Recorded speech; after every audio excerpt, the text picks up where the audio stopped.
like I'm floating through the air.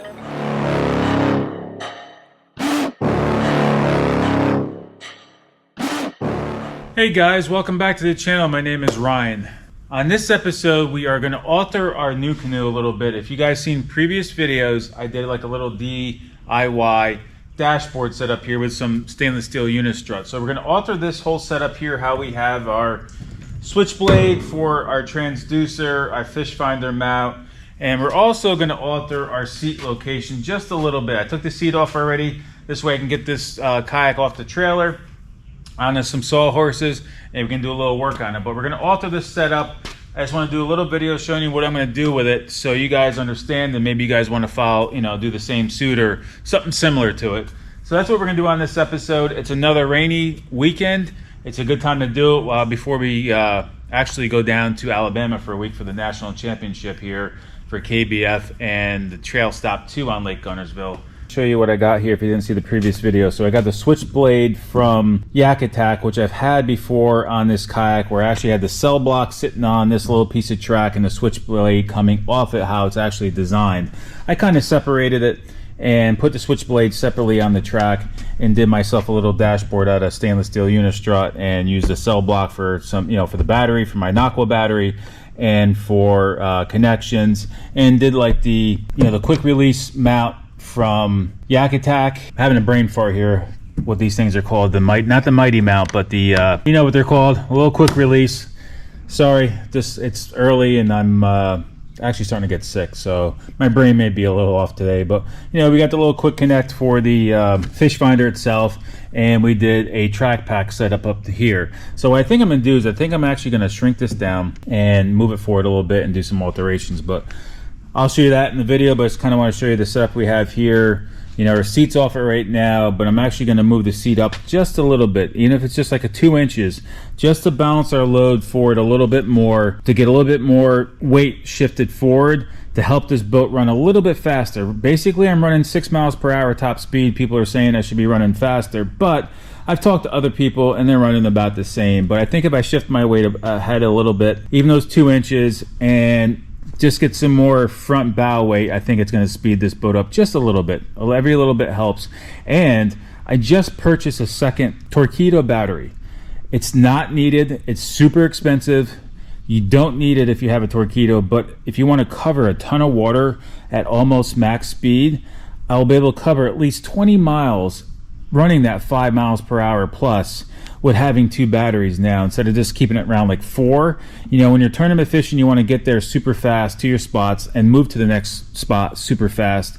In a kayak, we are limited to our speed, so we want to get to our next spot as fast as we can. So I did purchase another battery, which I'm actually going to store in a dry bag up front here to shift, keep some more weight towards the front of this kayak. But we're just doing some alterations to this before we continue fishing tournaments this year, and also just a better setup for us overall when we're on our kayaks. Let's get these moved on to the sawhorses.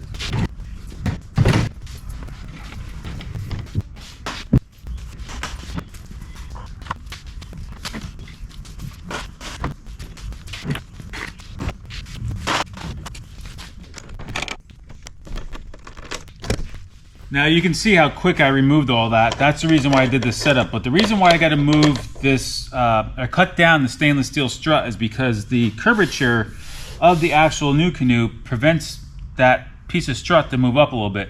I just want to move it up a few inches because I'm moving my seat up a few inches, and I don't want it too close to my foot. I forgot to bring my track packs with me, but I know if I set that here, I can move the track packs around to make it fit. But I'm going to put that cell block right here with the actual mount from Garmin, just drill right through it and set it over here. Then I'll probably leave a little bit of space over here, or I'm going to have space available for another set of track packs, which I actually have mounted on the back of my black pack right now. But I think I want to keep both of my track pack setups right here in the front. It's not a big deal being behind me, but I just figure I got this space. I'm not going to use it for anything, so I might as well put it there. But we're going to cut down this strut real quick and put the end caps back on it. and shift it forward as far as we can go. So we probably got to take about an inch off it, not much because the curvature is very minute here in the front. We'll get the strut pushed all the way forward. Then we'll get into you know, how I'm gonna I'm not gonna do like step by step, but I'm gonna put the Garmin screen on top of the cell block. But when I get into the install for the actual transducer retract system, that's what this video is more or less about. I'll get into a little bit more detail with that, and we'll go through some of these pieces. But let me get this all done. All right, guys, we got this unistrut cut down. It's moved forward about 1.5 inches. It's not a lot, but like they say, every inch matters. So now we are going to mount the cell block here and mount the fish finder graph right on top of the cell block. Then I'm going to have this whole area here probably for a track pack if I go that route, or just an open area right now that we could utilize. So I think I'm going to put the track packs here though.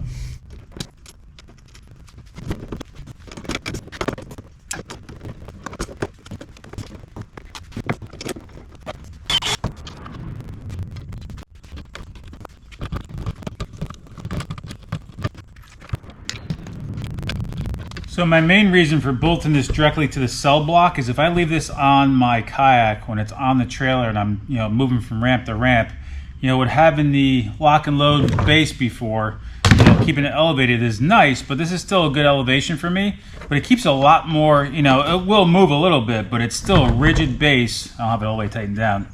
You know, it's more of a rigid base and less movement as I'm going down the road. And I can actually just leave it right on, you know, while I'm traveling from spot to spot, or leave it on all the time and not take it off, because I've done that a lot of times before and it's held up. So that's why we mounted directly to this instead of using a lock and load base to elevate it. It's plenty of, you know, plenty of height. I still have my tilt action to it and still get it at my line of sight when I'm out there fishing.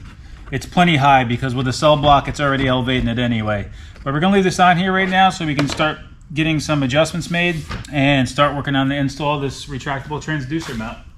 So this 4200 kit from Nucanoe comes with the instructions, and every conversion, you got 4201 for Lowrance and Hummingbird, 4202 for Lowrance split shot and Hummingbird, conversion 4203 for Lowrance triple shot. They give you all the different bags labeled of what pieces that you'll need. So you got 4203, you got 4202, all the pieces are in here.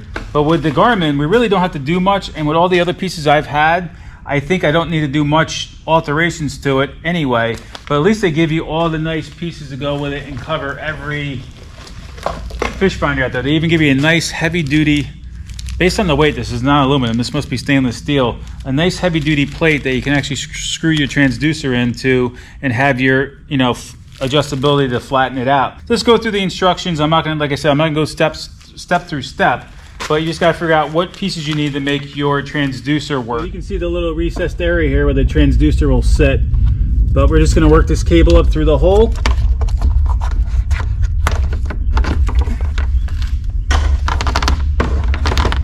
Start putting our pieces together here. You can see they give you a long enough string to be able to put everything through and take this apart without actually taking this apart to get this up inside there.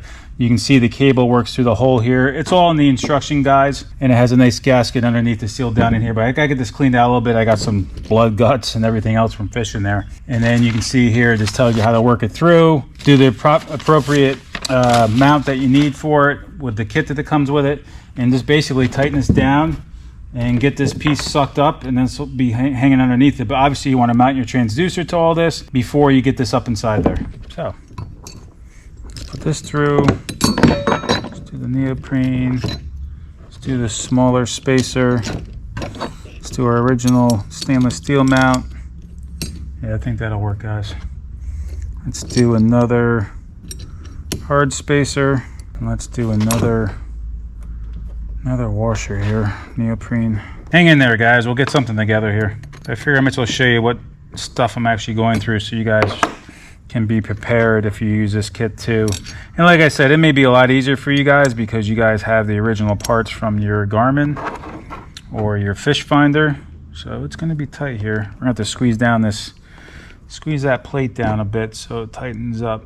So you can see there's not much, you know, movement to it when it goes up and down. It's enough to bring it up so it just takes a little bit more out of harm's way, but also drop it enough that it's going to be below so the side scan can work on this. One thing I have noticed is that you don't want to over tighten these screws here because that eliminates this thing from moving freely. So like I said, you can see it's not much movement, but we got everything tight. We're going to install this through the bottom of the scupper plug here and tighten down with this top washer here and start working this cable back and get this thing put together.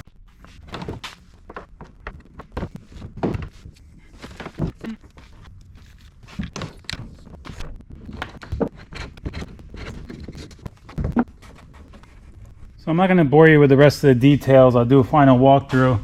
But basically I'm going to work this cable underneath the rail, figure out how I'm going to bring it back to the fish finder screen itself, maybe some tie wraps, and then we'll just kind of show you the final walkthrough on this. But you can see, let me lower you down here, guys. It's just enough to bring that transducer above the hull. See? That's it, guys. So it gets it out of harm's way, keeps it flush with the bottom of the kayak, but when you need your side scan, you drop it down and it allows the transducer to see past the hull of the kayak. Very simple design. Can't get much easier than that, guys.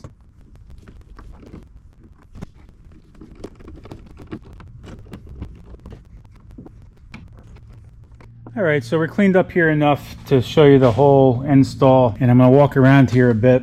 But one more time, we'll go underneath. You can see I got the cleat installed here. Let it go. That's it. I mean, you're talking maybe 3/4 of an inch. It's not much, and you just pull it back and the cleat holds it in place. But we'll show you underneath here one more time what it does. So as you can see, it's just sticking below a little bit. That's it. Just enough to let the side scan work on your transducer, but when you pull it up, it's flush with the bottom of the kayak. So, I mean, it ain't gonna really get any damage that way. Just a very, very simple design, guys. As it comes up through here, once again, pull back, pull the cleat holds it up. Your wire, as an electrician, I don't know if you guys know what I'm talking about, they got those sticky backs, those little sticky things that you stick in the electrical panels. You could clean this up with some alcohol and put those sticky backs down and put tie wraps around this, which I may do over time. But I mean, the wire is inside of the kayak. You're not going to trip on it. It's you know, inside the groove of the kayak. But as you see here, by the rail, you got that little bit of space next to all of this.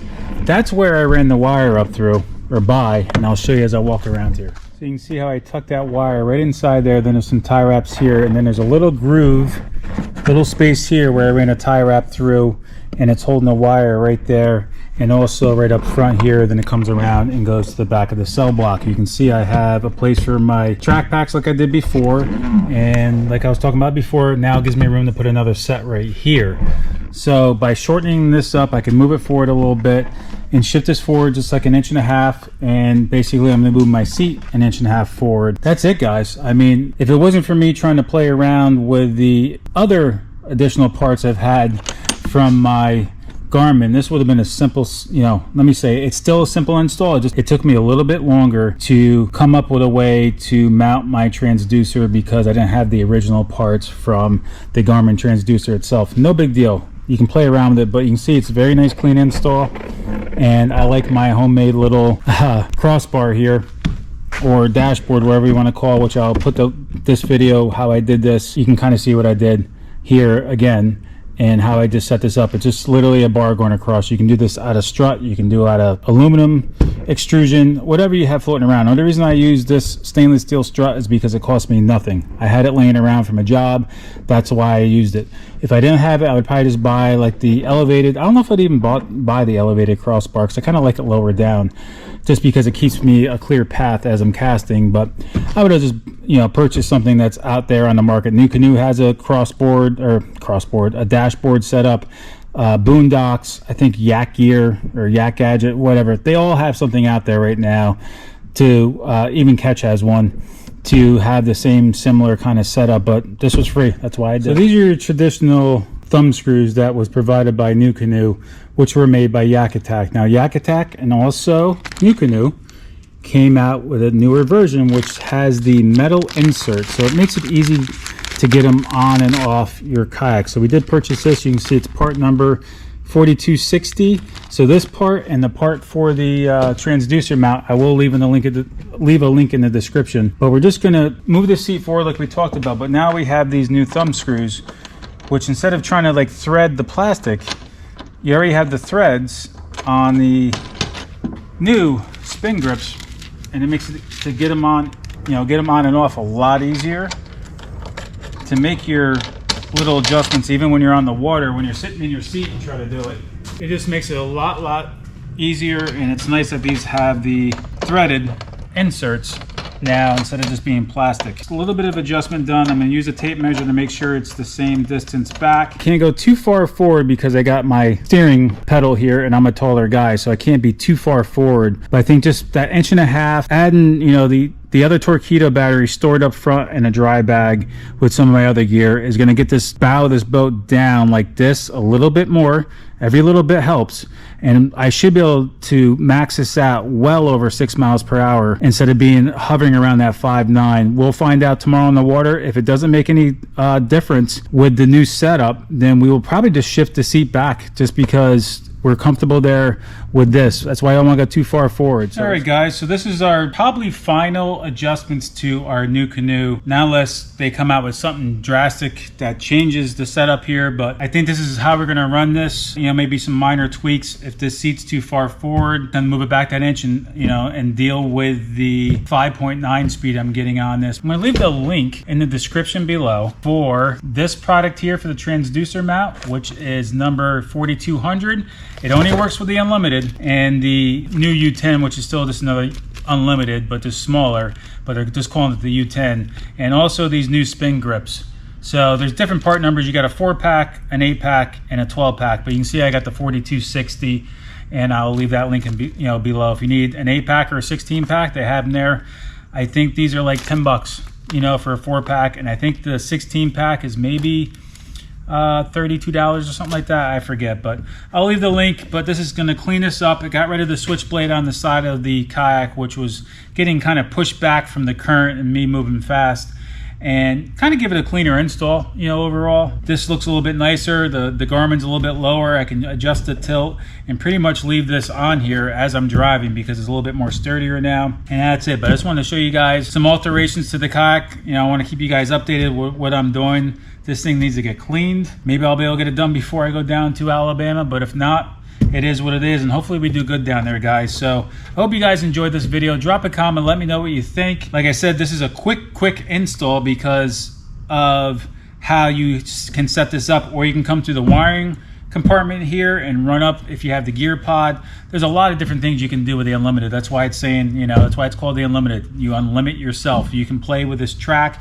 You got your wiring harness, wiring ports, plates that you can run your wires through with a through-hole wire. Pieces out there from Yak Attack and whoever else makes them now. I can't keep up. But you can really have some fun with this kayak, and you're not drilling any holes in this kayak with the way this is set up. You are mounting some, this came from the factory. You're mounting some cleats, but you're still not drilling a hole through these kayaks per se, and it keeps it watertight.